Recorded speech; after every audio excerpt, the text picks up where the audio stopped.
Good afternoon, Dr. Greer. It's so nice for you to be here. It's great to see you. Can you give us some updates about what's been going on lately? Sure. Good to see you, Raven. By the way, Raven is sort of our administrative executive now, and she's worked with us since 1998. So welcome to Raven.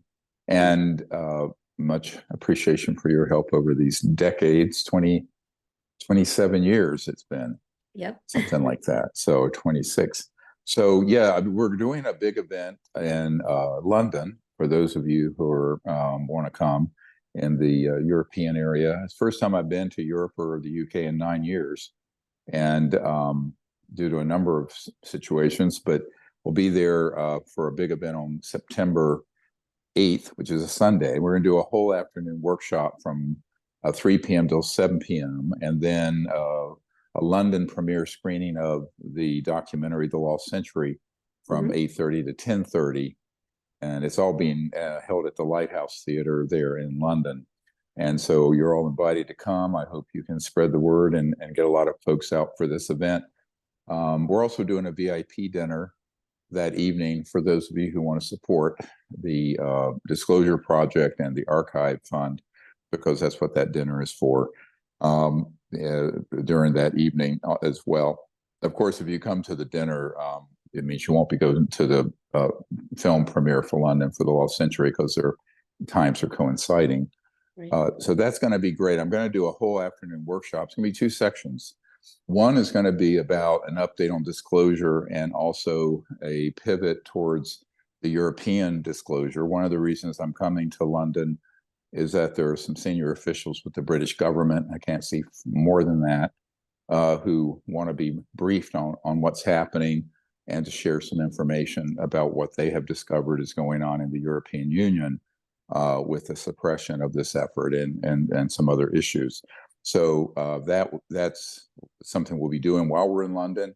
But I thought while we're there, might as well do something for the public to get an update and come out and join together. So that'll be the first half of the 4-hour program. The second half is going to be really focused on sort of the CE5 contact efforts around the world and how to really get that going more strongly in the European Union and the United Kingdom. And so we hope people come from all over Europe. I think the theater can hold several hundred or 1,000 people. So it'll be great to see you guys there.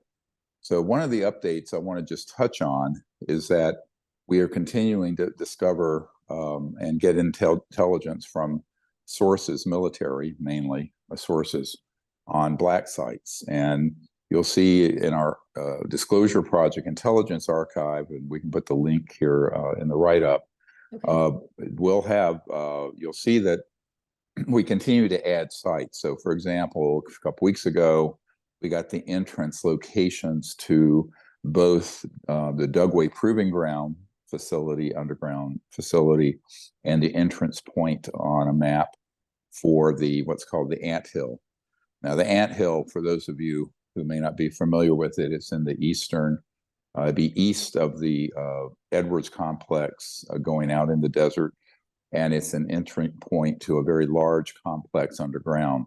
And the reason it's called the Ant Hill, it's a small area that you can go in, but underneath is like an ant colony of tunnels and facilities underneath, like an ant farm. So it's called the Ant Hill. So those are ones that we've recently gotten specific entrance points for that are being included in the archive and also being provided to military and law enforcement personnel. Another significant update, we had a meeting while we were doing the Temecula event last month in California with the partner in a law firm that has successfully prosecuted RICO civilian cases, racketeering, influence, corrupt organization cases. And we're hoping that this will begin to go forward with some strategies that we're working out still on how to take on these illegal projects on behalf of the public. One of the, of course, angles of attack on that is that there was a federal court ruling that people had the right to a decent environment that was upheld in, I think, a Montana case. And the suppression of these free energy technologies that would save the biosphere and eliminate poverty is certainly relevant to that ruling. And so we also have other cases.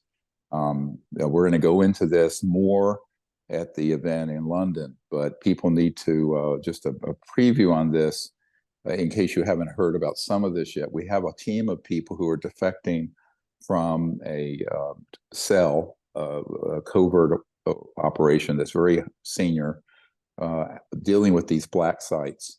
And one of the teams is dealing specifically with the areas where they knock down with electromagnetic pulse weapons and scalar weapons, extraterrestrial vehicles, as well as where they have a very advanced program called a P3 program that are psionic, is basically consciousness technology interface that are being used by covert programs to track and to take over the command and navigation of ET craft and bring them into range and hit them with these illegal, I might point out, electromagnetic pulse weapons.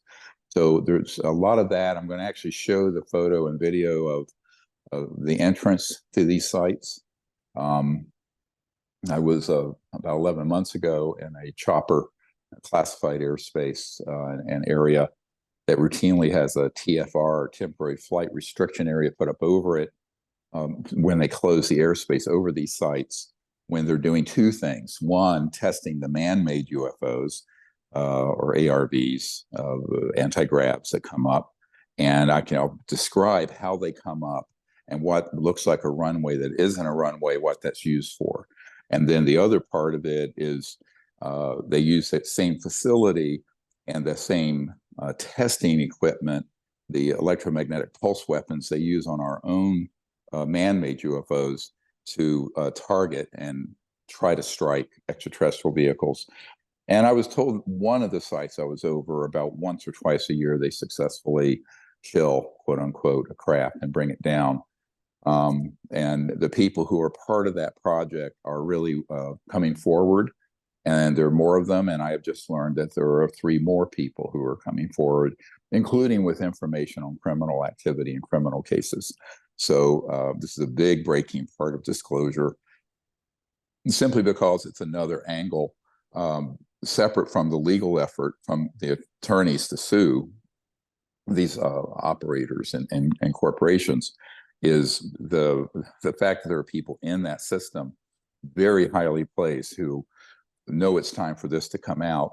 And depending on whether there's a lot of foot dragging that continues with the Congress and whoever the next president is, that they would act unilaterally, in other words, on their own, to go in, liberate, as it were, this material, bodies, ET bodies, craft, man-made and extraterrestrial, and bring them forward.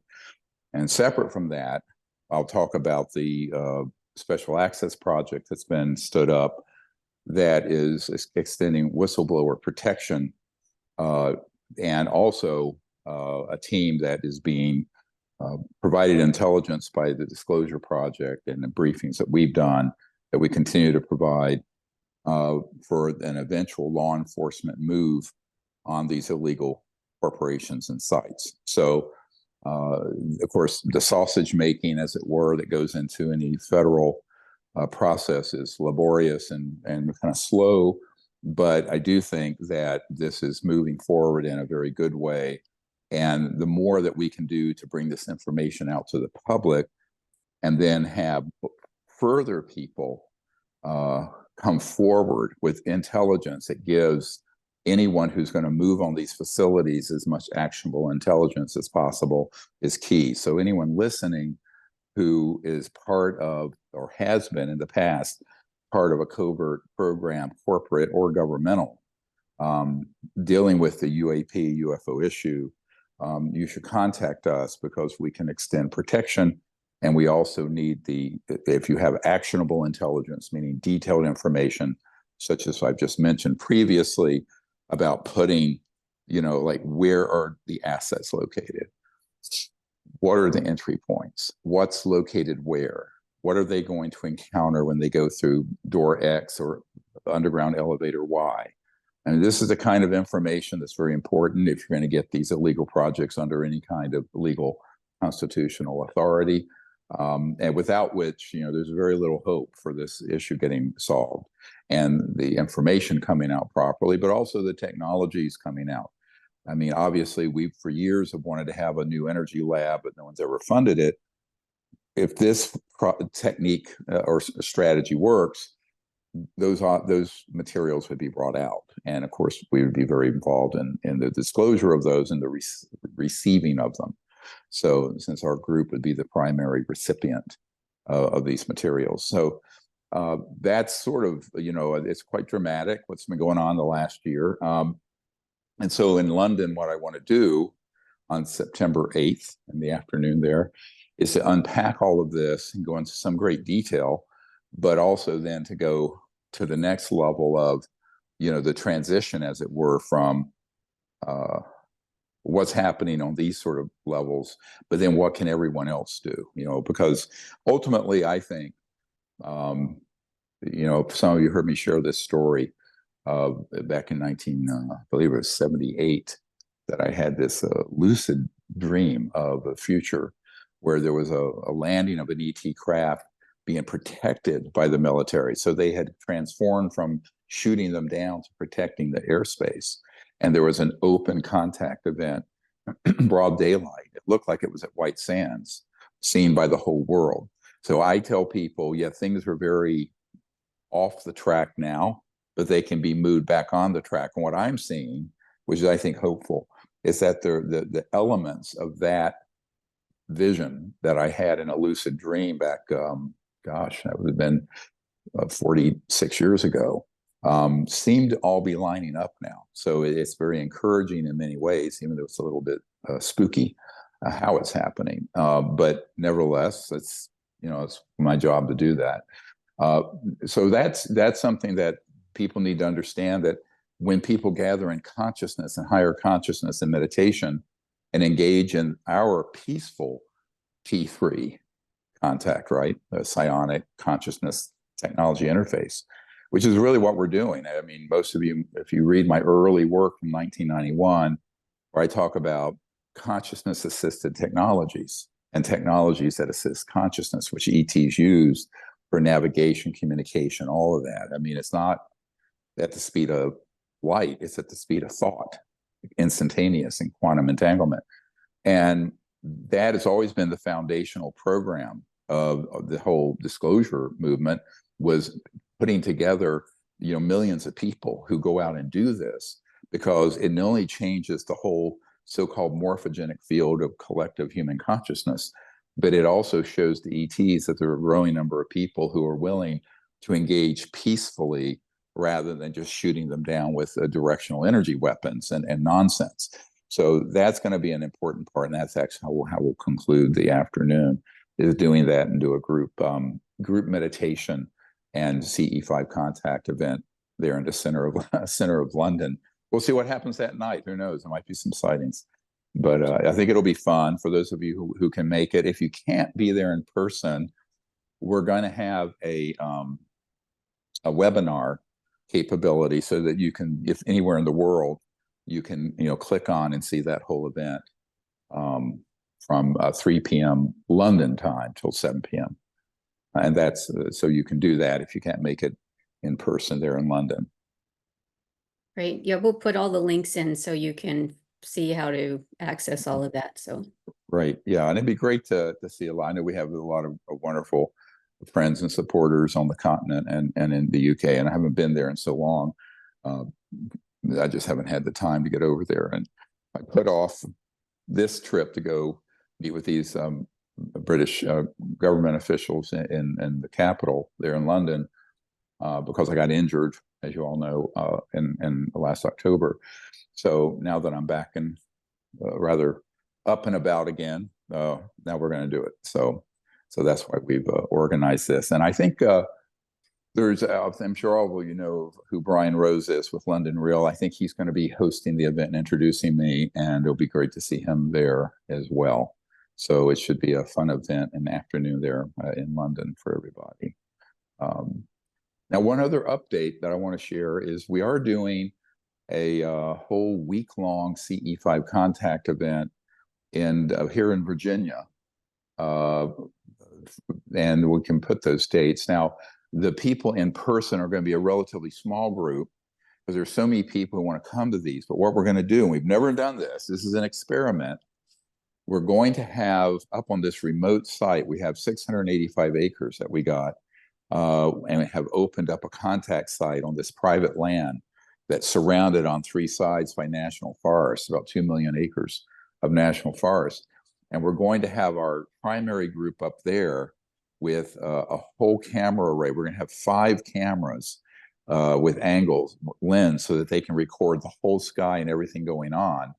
But then we're going to have another camera and a webinar that will be broadcast from the site all night that you can be part of, as well as the afternoon. So in the afternoon sessions, what we do is that I go through the information and remote viewing training techniques and consciousness techniques and information exchange and all that. But at night, it's an entire CE5 contact event under the stars. But that way we can have like a whole week of people from all over the world doing this at the same time we are, which creates this big shift in consciousness. The so-called 1% effect can happen when you have enough people doing it, where it moves all of human consciousness and the future of humanity in a positive direction. So this is something we've never done we've done it for a couple nights, like at weekend events. We've never done it for a whole, 6-night event like this. So we'll see. Now, of course, we're here in the Blue Ridge Mountains, so there's a chance we could have rain, but we'll still do it. I mean, we're just going to go for it. It should be a lot of fun. So I hope you guys can join us remotely, because you can look at what happens, if you're on a time zone that doesn't work. We're going to be obviously on Eastern time zone here in the mountains of Virginia.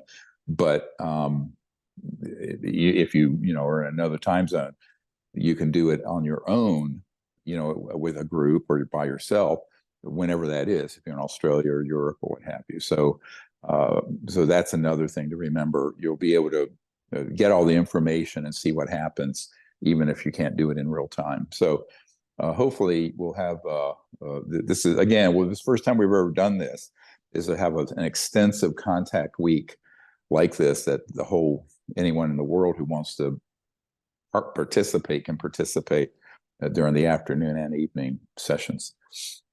Excellent. Yeah. Well, thank you so much for updating us on everything, and it's going to be exciting to be in London. It will be, yeah. And I want to thank all the volunteers who will be helping us there. And Raven's going to come over, and it'll be a great time.